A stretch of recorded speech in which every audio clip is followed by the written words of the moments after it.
유치원 폐원은 유아교육법상 교육청의 인가 사항으로 폐원 인가를 받지 않고 일방적으로 폐원할 수 없습니다. 네, 팩트체크 오늘도 사립유치원 문제를 다룹니다. 이번 주 들어서 벌써 세 번째인데요. 그만큼 제도에 문제가 많다는 뜻이기도 하죠. 오늘은 사립유치원의 폐원에 초점을 맞췄습니다. 사립유치원이 마음대로 폐쇄를 결정할 수 있느냐는 건데요. 오대영 기자, 네. 몇몇 유치원이 문을 닫겠다고 했잖아요. 실제로 문을 닫은 곳도 있나요?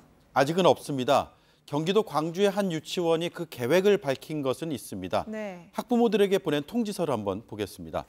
비리 유치원 설립자로 낙인, 현재 유아들을 모두 졸업시킨 이후에 폐원 수순이라고 적혀 있습니다. 경기도 교육청에 확인을 해봤습니다. 아직 이 유치원이 폐쇄를 신청한 건 없다고 합니다. 학부모들은 혼란스러운 상황입니다. 그런데 이렇게 유치원에서 나 문 이제 닫겠다 이렇게 하면 그냥 닫을 수 있는 건가요? 아까 유 장관은 인가가 필요하다고 했잖아요. 네, 교육감의 인가가 반드시 필요합니다. 절차를 설명을 드리겠습니다. 이렇습니다. 왜 폐쇄를 해야 하는지 적은 그 신청서를 교육청에게 냅니다. 교육청은 원칙적으로 15일 이내에 심사를 해서 인가 여부를 결정합니다. 그리고 규정에는 없지만 교육청이 학기 중에는 폐쇄를 못하도록 유도를 하고 있습니다. 이걸 제도로 명문화해서 학부모들의 불안을 줄이자는 것도 대안이 될 수 있습니다. 네, 인가가 있어야 한다. 근데 왜 이 유치원들은 문 닫아버리겠다 이렇게 통지를 보내는 건가요? 혹시 비리 의혹이 제기된 유치원이 갑자기 문을 닫을 수도 있는 그런 상황인가요?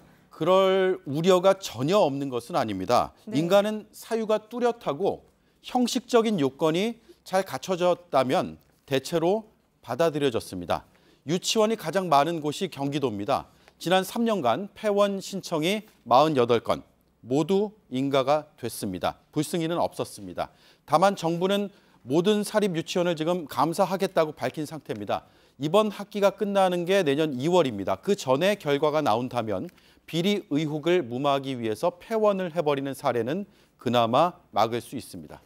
네, 과거에는 모두 인가가 됐지만 또 이번에는 정부가 감사를 하겠다고 해서 결과가 조금 달라질 수도 있겠네요. 네, 그렇습니다. 그리고 또 하나 제도적으로 보완될 부분이 발견이 됐는데 이겁니다. 교육청이 폐쇄 여부를 심사를 할 때 정부 지원금 사용 내역을 살피는 규정이 없었습니다. 폐쇄 사유가 담긴 신청서, 그리고 원생과 교원, 재산 설비를 어떻게 할 것인지 등을 서류와 방문 조사로 살피는 정도로만 정해져 있습니다. 매월 정부가 유치원 계좌로 송금하는 누리과정 예산이 그동안 어떻게 쓰였는지 정작 문 닫을 때 따져보지 못한다는 얘기입니다. 혹시 이렇게 문을 닫고 난 다음에 이름만 바꿔가지고 다시 여는 이런 경우도 있을 것 같은데 네. 있나요? 있을 것 같지만 확인이 안 된다는 게 문제입니다. 네. 사립 유치원을 설립하려는 사람이 과거에 폐원을 한 전력이 있는지 여부도 심사하도록 돼 있지가 않습니다. 네. 폐원 기록과 설립 신청서를 대조하는 시스템도 갖춰져 있지 않다 보니 이름을 바꿔다는 이른바 간판가리 가능성이 열려 있습니다. 보완이 필요해 보입니다. 네, 잘 들었습니다. 팩트체크팀 오대영 기자였습니다.